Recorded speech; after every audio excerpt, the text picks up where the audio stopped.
So, hello everyone. Let me introduce Barbara Winters. She is an author of Making a Living Without a Job, a wonderful book of Why Aren't We All Self-Employed? Establish yourself as an expert, and how to support your Wanderlust Winning Ways newsletter, which is the longest running self-employment publication of its kind. Barbara also leads retreats and includes compelling storytelling and follow-through camp to help small business owners bring creative thinking and fresh ideas. During the isolation of pandemic, Barbara has been working on a pair of new books and offering brainstorming with Barbara sessions via Zoom from her home in Valencia, California. You can visit her website at joyfuljobless.com and learn more. Joyfully jobless. Joyfully jobless, sorry, joyfullyjobless.com. How can you overcome the first challenges as a new business owner, such as lack of customers or tax questions, budget? Well, I think first of all, we have to realize when we go into this, that we have to develop a whole new mindset. All of us who are on the planet in the last 50 years or so have been raised to think about our work being getting a job. You know, it's really astonishing to me. I read this a couple of years ago that in 1900, 9 out of 10 Americans worked for themselves. By 2000, it was just reversed, and 9 out of 10 of us worked for somebody else. So when we decide to go out on our own, even today, even though it's becoming a lot more common and there's a lot more information out there, we still are volunteering to be in a minority. So I think one of the overlooked things that really needs to happen early on after we make that decision is we need to start connecting with some other people who are already doing it. And a lot of times the questions that may have us stumped are things they've already dealt with. And, you know, it's a really easy source of information. And also to see what's going on in our own communities. In some places, there are networking groups for people who are self-employed. And, you know, we also have to think going into it, what is our long-term vision? You know, when I first thought about starting a business, I did what I always do when I want to do something new. I went to the library and got books on how to start a business. And all the books that were in existence at that time, and still many are, assumed that meant you wanted to have an employees and build a big business. It was like, no, that's not what I have in mind. I just want to work for myself from home. Mm-hmm. And so sometimes, you know, it takes some hunting down, but finding a couple other people who already get it and know what this lifestyle is about can become an incredibly valuable relationship in your life. Wow, fantastic. That's a great advice. And also being willing, you know, to know what you don't know. And sometimes we don't know what we don't know until we, you know, run up against a challenge. It's like, oh, now how do I do this? I'm really fortunate, you know, I have a wonderful webmaster, and she's, I think, my third one. And when I went from my previous one to her, the three of us had a phone call. And Peter, my previous guy, said something I thought was so brilliant. And I didn't know I had that other people recognize that. He said, Barbara knows what she wants to know and she knows what she doesn't want to know. That's Absolutely true. I don't have to know how it works, just make it work. exactly. This is what I want done. You know? Yeah. And but that's really true. Mhm. And I need to keep that in mind, you know, when I need help from other people, that I don't have to know how it gets done much of the time. I just need to know how, you know, what's my part in it. So Exactly. This leads me to the new question, which is a business plan a must-have when trying to figure it out on your own? Because a lot of people are they want to start with a business plan. And is it having a business plan a must? Do you have to have it before you start? I'm not convinced that you actually do, especially if you're starting small. And I think it's really important. And I tell people, even people who have been at it a long time, that I am really big on auditioning our ideas. And I think, you know, we have a tendency to say, oh, this is going to work, or oh, yeah, I shouldn't do that. That's not going to work. And honestly, the only way we can know is to try things out and give them some time, and then make a decision. Yeah, I want to keep doing this. No, I don't think I'll do that anymore. That wasn't as much fun as I thought it was going to be. That sort of thing. And if we give ourselves that kind of permission to explore, very often we surprise ourselves. And I also like to tell people and remind them, although I think when we're new at this, we don't really get it. But, you know, a year or two down the road, we go back and go, oh, yeah, she was right. The business we start out with isn't the business we end up with. No, I hear it a lot of times. Yeah. And that's just great. Mm-hmm. You know, it's like, oh, we make discoveries of something that's better or a better fit for us, or that there's more of a need for, or, you know, it just becomes a natural function of our business. And so there can be sort of a plan at the beginning, but I don't think it's necessary. I don't think I've ever actually written one down. I've had it in my head. You know, in my head it was, I want to build a portfolio of profit centers, and I'm not sure what those will be. I'm not sure what will be included there. Yeah. I knew I wanted to teach. I wanted to do seminars. I didn't think about writing. I never thought of it as something I wanted to do.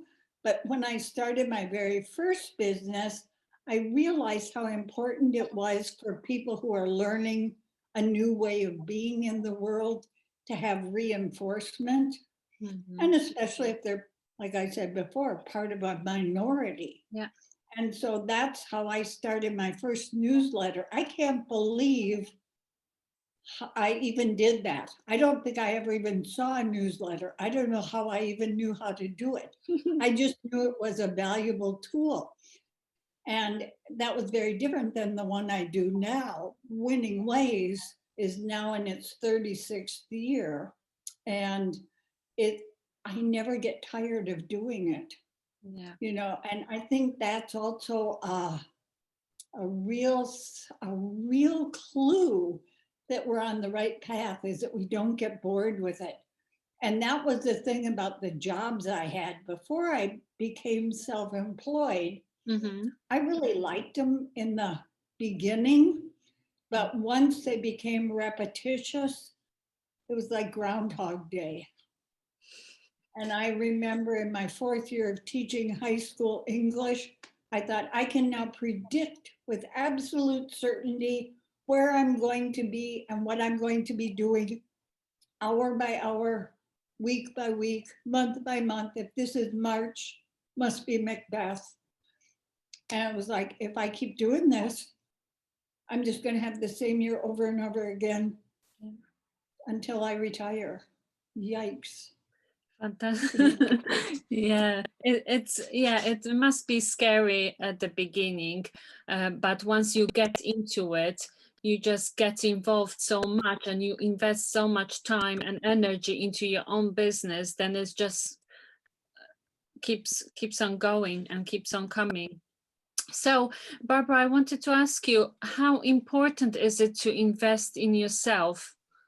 Huge. You're the biggest investment of your business. Yeah. And I think especially people who are one person operations get that. Eventually they come to see that, we have to take care of the boss. Yeah. And that is our biggest asset. And sometimes we have to remind ourselves if things get really busy and self-care kind of gets pushed to one side. But I think that is, the people that I have seen in my seminars over the years, which Mhm. is what makes it such a pleasure for me to do them, are people who get that they want to spend their life learning new stuff.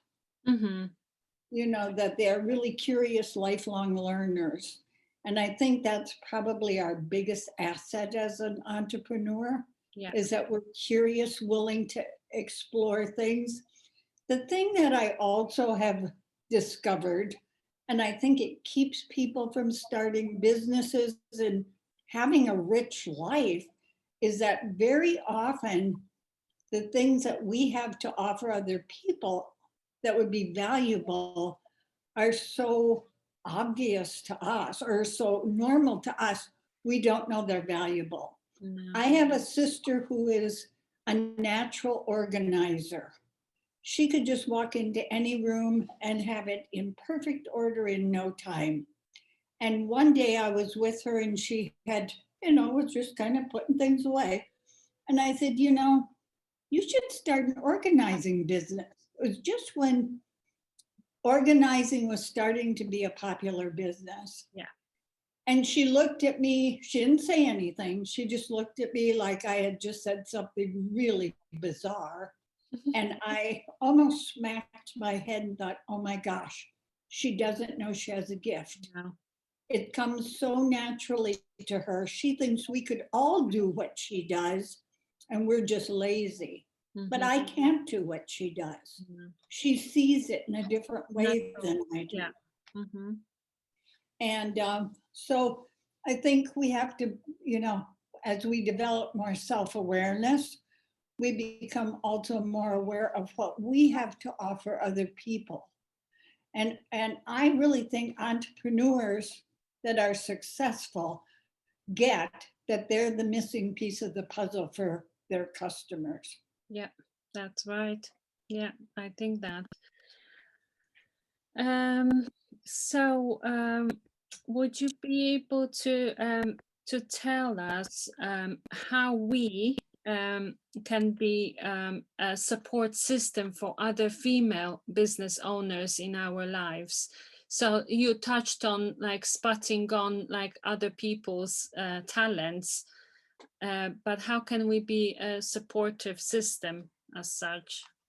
Well, there are all sorts of kind of informal networking organizations, and we don't even have to live in the same place anymore, thanks to Zoom and what you and I are doing right now.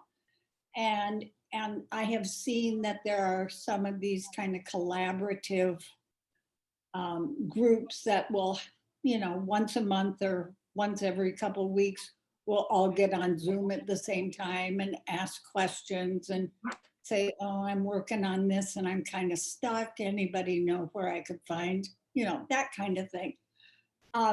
Also, when I meet somebody who is self-employed, I interrogate them. My ideal mate on a long flight is someone who is self-employed, that I could just spend the whole flight. And people who work for themselves love to talk about it. And it's like just that kind of energy. we might walk away not having anything, practical that would apply to our business. It's just that we've connected with someone else in our community, Mm. whether we ever see them again or not. Yeah, that's wonderful. So, and it's just to be aware of that, that we want to know other people who are also self-employed, and whatever we're doing, just going about our normal lives, whether it's, a church group or, parents of our kids, classmates, that sort of thing, just always just have that kind of in the back of our heads. Oh, if I meet someone who's self-employed and we kind of have a chat, I'll suggest let's get together and have lunch, that sort of thing. So I think a lot of us who are self-employed really like it more informal than regular Corporate. meeting sorts of things. Yeah. But an encounter with an excited entrepreneur can really be a powerful experience, and can just help our own enthusiasm grow. Yeah. So, and I love to, find out why people started doing what they're doing and what brought them there and what they were doing before. And it's just so go out and get their stories. It's our story. Everyone has a story behind starting Yeah. a business and the reason. Yep. So, Barbara, the way you are here today, what advice would you give to your younger self? to your 21-year-old Barbara? Oh my goodness, she was pretty naive. It's really interesting to me now that I look back. It's true for all of us, we're so much wiser in retrospect. Yeah. But I grew up in a small town in Minnesota, and everyone was self-employed. They either ran the bakery downtown, or they were farmers, or all my friends' parents were self-employed. My father was an electrician and worked for himself, and that was just normal. But I also grew up at the time when it was becoming very, very popular to send us off to college to train us for a career. Mm-hmm. And that idea, and the other thing also, I think that I wish I had known earlier, is that the idea of a single lifetime career is really kind of silly. But I didn't know people who didn't do the same thing their whole lives, pretty much. Except I had a couple of aunts, and that I didn't realize until I was much older what an impact they had on my life. And my Aunt Ag had been a teacher, and then she went to work in a college running the bookstore. And during that time, she decided she should learn Spanish. And then she decided to go work in a mission hospital in Nigeria, and did that for a few years. Mm-hmm. And then she came back and got another job of some sort, and got married for the first time at the age of 63, which I loved. Yes. Loved. Why not? I don't know anyone who did that. Yes. And it was pretty sweet. Mm-hmm. And had a very happy marriage, and her husband was also very curious, and they did a lot of close traveling and that sort of thing. Mm-hmm. And she always was learning new things. She was just always curious and always trying to learn new things. And I had another aunt, her sister, who was an army nurse, and she traveled and lived all over the world. And and had a number of different careers also. And I was so grateful for them because I realized later in life, I grew up assuming that was possible, that I could travel, that I could do different things, that I didn't always have to do the same thing over and over and over again.